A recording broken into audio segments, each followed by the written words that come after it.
Hello दोस्तों, आज की वीडियो में सीखेंगे कि किसी भी प्रकार के जो ट्रांसफार्मर होते हैं उस ट्रांसफार्मर को आप मल्टीमीटर से कैसे चेक कर सकते हैं। तो ट्रांसफार्मर चाहे जैसा भी हो, यहाँ पर देख सकते हैं एक इस प्रकार का ट्रांसफार्मर है। और यहाँ पर जो डीटीएच के पावर सप्लाई में जो लगा हुआ होता है जो ट्रांसफार्मर, उस ट्रांसफार्मर को भी आप बहुत ही आसानी से मल्टीमीटर से चेक कर सकते हैं। या तो इस प्रकार के जो ट्रांसफार्मर होते हैं, इस ट्रांसफार्मर को भी आप मल्टीमीटर से बहुत ही आसानी से चेक कर सकते हैं, चाहे ट्रांसफार्मर छोटी हो या बड़ी। तो यहाँ पर देख सकते हैं एक हमारे पास ये जो चार्जर में लगे होते हैं ये ट्रांसफार्मर, इस ट्रांसफार्मर को भी आप बहुत ही आसानी से मल्टीमीटर से चेक कर सकते हैं। तो वीडियो को पूरा कंप्लीट देखें और वीडियो पसंद आए तो वीडियो को लाइक ज़रूर करें। तो चलिए चेक करते हैं। सबसे पहले यहाँ पर जो एक छोटा सा एक ट्रांसफार्मर है, इस ट्रांसफार्मर को चेक कर लेते हैं। उसके बाद इस बड़े वाले ट्रांसफार्मर को चेक करेंगे। उसके बाद फिर सबसे छोटे वाले ट्रांसफार्मर को चेक करेंगे कि कैसे इसमें आप पता कर सकते हैं कि ये हमारा ट्रांसफार्मर सही है या ख़राब। तो चलिए सबको बारी बारी से चेक करते हैं और ये सबको अभी साइड में रखते हैं। इस ट्रांसफार्मर को चेक कर लेते हैं मल्टीमीटर से। तो इस ट्रांसफार्मर में यहाँ पर देख सकते हैं टोटल यहाँ पे 6 लेग हैं। यहाँ पे देख सकते हैं आउटपुट में यहाँ पे 2 लेग है और इधर इनपुट साइड में देखेंगे तो यहाँ पे 4 लेग हैं। इन सभी पॉइंट्स को आपको कैसे मल्टीमीटर से चेक करना है। तो मल्टीमीटर को सबसे पहले आप कॉन्टिन्यूटी रेंज पर सेट करेंगे। यहाँ पर देख सकते हैं मल्टीमीटर को हमने बजर वाली रेंज पर सेट कर लिया है। इस तरीके से अगर मल्टीमीटर की प्रोब को टच करेंगे तो यहाँ पर बीप की आवाज़ आनी चाहिए, आने की इस तरीके से बीप की आवाज़ आनी चाहिए। अगर बीप की आवाज़ यहाँ पे देख सकते हैं थोड़ा सा इसमें दिक्कत है इस जैक में।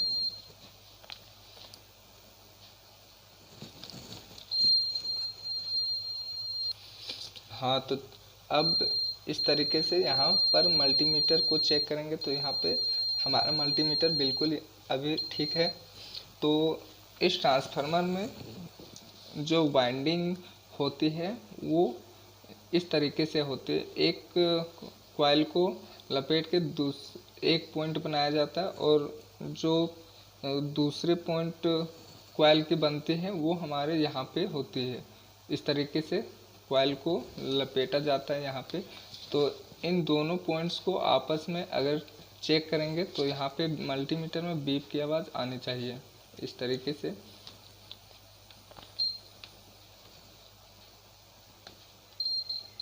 तो देख सकते हैं यहाँ पे मल्टीमीटर में बीप की आवाज़ आ रही है। इसका मतलब ये जो वाइंडिंग है ये हमारा सही है। अगर इसमें मल्टीमीटर में बीप की आवाज़ नहीं आती तो इन दोनों पॉइंट्स में टच करने से मल्टीमीटर में अगर बीप की आवाज़ नहीं आती तो ये जो दोनों टर्मिनल से ये हमारा कहीं से जलने के कारण या कटने के कारण से इसमें बीप नहीं आएगी। अगर इस तरीके से कट जाती है तो ये हमारा यहाँ पे जो कंटिन्यूटी आ रहा है ये नहीं आएगा। अगर कंटिन्यूटी नहीं आती तो ये हमारा ट्रांसफार्मर ख़राब होगा। अब दूसरे साइड चेक करेंगे तो यहाँ पर देख सकते हैं 4 पॉइंट्स यहाँ पे बने हुए हैं इस ट्रांसफार्मर में। तो पहले वाले पॉइंट्स और दूसरे वाले पॉइंट्स में इस तरह टच करेंगे तो यहाँ पे जो मल्टीमीटर है उसमें बीप की आवाज़ नहीं आ रही है। तीसरे वाले टर्मिनल पर यहाँ पे टच करते हैं तो यहाँ पे बीप की आवाज़ आ रही है। इसका मतलब ये है कि ये जो पॉइंट है और ये पॉइंट है आपस में इस तरीके से कनेक्टेड है। यहाँ पे पहले और तीसरे पॉइंट आपस में इस तरीके से कनेक्ट है और यहाँ पे दूसरे पॉइंट और चौथे पॉइंट आपस में कनेक्ट है। इस तरीके से देख सकते हैं। तो इसमें कुल मिलाकर यही होता है कि कंटिन्यूटी आपको मल्टीमीटर में दिखनी चाहिए। अगर कंटिन्यूटी आ रही तो ही ये जो ट्रांसफार्मर है ये हमारा सही होगा, अगर कंटिन्यूटी नहीं आती तो ये हमारा ख़राब होगा। इस तरीके से इस ट्रांसफार्मर को चेक कर सकते हैं। अब यहाँ पर एक बड़े वाले ट्रांसफार्मर को चेक करते हैं। बड़े वाले ट्रांसफार्मर को भी सेम इसी तरीके से चेक करेंगे। यहाँ पर देख सकते हैं 4 वायर टोटल निकले हुए हैं, 2 ब्लैक और 2 रेड कलर के। जो रेड कलर के हैं वो हमारा प्राइमरी साइड है, जिसमें हम AC 220 वोल्ट इसमें इनपुट करते हैं, और जो ब्लैक कलर की 2 वायर है वो सेकेंडरी साइड है, जिसमें हमें आउटपुट 12 वोल्ट मिलता है। लेकिन इसमें 12 वोल्ट जो मिलता है वो DC करंट नहीं होता है, वो AC ही होता है, 12 वोल्ट AC। लेकिन उसको फिल्टर करके DC बनाया जाता है 12 वोल्ट। तो ये प्राइमरी सेक्शन है, प्राइमरी साइड है जो रेड कलर की वायर है, और जो सेकेंडरी साइड है वो इधर जो ब्लैक वायर लगे हुए हैं वो सेकेंडरी साइड है, जिसमें आउटपुट होता है, और इनपुट इधर रेड कलर की वायर में होती है। तो इसको भी सेम वैसा ही चेक करेंगे। दोनों प्राइमरी वायर को मल्टीमीटर में इस तरह शो करेंगे तो यहाँ कुछ रीडिंग होनी चाहिए। रीडिंग इसलिए यहाँ पे शो हो रही है चूँकि इसमें जो कॉइलें लपेटी हुई है, इसलिए यहाँ पे रीडिंग शो हो रही है।